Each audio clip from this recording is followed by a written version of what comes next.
ən, belə deyək, şərafətli nəsil Peyğəmbərin nəslidir. Bəni Haşim nəslidir. Xanım Fatimədir, Həzrəti Əlidir, Həsəni və Hüseyn və 9 imam. Bunların hamısı ən üstün şərafəti və İmam Mehdi də onlardandır.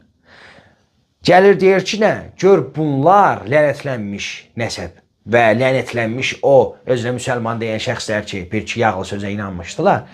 Deyir ki, Peyğəmbərin əhl-i beytinə lənət deməyi nədir? Mübah eləmişdilər. Söyməyi daha doğrusu mübah eləmişdilər. Sonra deyir ki, söyməyi mübah etdilər və lənət edirdilər. Və sən deyirdin, şiə dini lənət dinidir.